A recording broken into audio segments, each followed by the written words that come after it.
नमस्कार, मैं महेश कुमार। आज मोदी सरकार ने ये जीएसटी कम करने के जो 2 स्लैब बनाए हैं, इसका श्रेय मैं 2 कारण बताना चाहूँगा। पहला कारण, सबसे पहला कारण है कि जो बिहार राज्य में चुनाव होने वाले हैं। अभी बिहार में बहुत महंगाई हो चुकी है, पूरे देश में महंगाई हो रही है। अभी बिहार में क्या इशू लेके जाएं? इनके पास कोई इशू ही नहीं है। तो अभी ये बोलेंगे देखो हमने आपका जीएसटी कम कर दिया। और जीएसटी कम होने के कारण नंबर 2 कारण है कि ट्रंप ने जो 50% जो टैरिफ लगाया है, उससे यहाँ की जो कंपनियों का माल है वो अमेरिका में महंगा हो गया है और वो उन्हें पता है कि वो खरीदेंगे नहीं। जीएसटी का कारण ये 2 कारण है। इस कारण इनकी वजह से मोदी सरकार ने जीएसटी कम किया है, क्योंकि लोग पिछले 8 साल से 10 साल से इतना जीएसटी लगाया गया है कि लोगों की जेब में पैसा ही नहीं बचा। लोगों की क्रय शक्ति खत्म हो गई।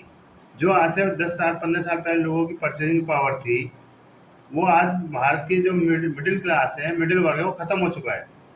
लोगों की परचेजिंग पावर, क्रय शक्ति खत्म हो चुकी है। लोगों के पास केवल दाल रोटी खाने तक के ही पैसे हैं। बाकी आज लोगों की रोजगार धंधे चौपट हो चुके हैं, नौकरियां मिल नहीं रही हैं, कोई लोगों के पास इनकम सोर्स नहीं है, क्रय शक्ति खत्म हो चुकी है। इस कारण जब जब सरकार को लगा कि जनता के पास तो पैसे ही नहीं है, क्योंकि अमेरिका ने तो टैरिफ लगा दिया है 50%, वहाँ पर तो सामानों का बिकेगा नहीं। वो पाकिस्तान से ले लेंगे, बांग्लादेश से ले लेंगे, या दुबई से ले लेंगे, या श्रीलंका से ले लेंगे।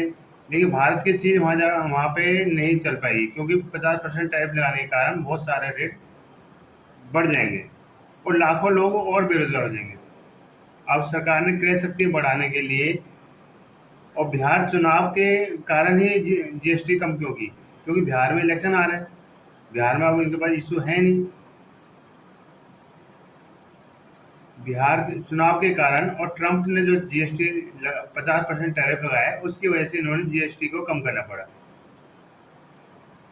अब जीएसटी जब कम हो गई है तो लोगों को, मैं जो भी गरीब लोग हैं, जो भी मिडिल क्लास है, उनको जीएसटी का फ़ायदा उठाना चाहिए।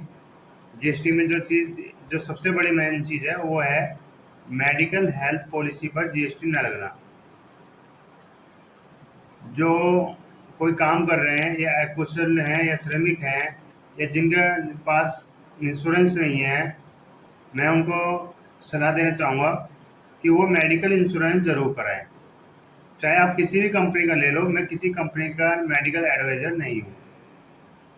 मेरा जो प्रोफेशन है वो लीगल में है, मैं एक वकील हूँ। लेकिन मेरा फ़र्ज़ बनता है कि मैं गरीब लोगों को, मिडिल क्लास लोगों को या अपने समाज के लोगों को मैं सही सलाह दूँ।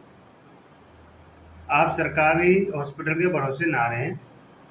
मेडिकल स्कीमें हैं, बहुत सी एलआईसी की भी है, बहुत सारी प्राइवेट कंपनी भी हैं, बहुत अच्छी कंपनी चल रही हैं, कैशलेस भी हैं। लेकिन मेडिकल इंश्योरेंस ज़रूर कराएं फैमिली का।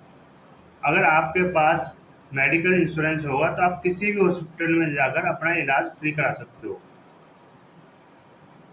कैशलेस लें, क्योंकि मेरा फर्ज बनता है कि मैं अपने समाज के, अपने लोगों को सही सलाह दूँ।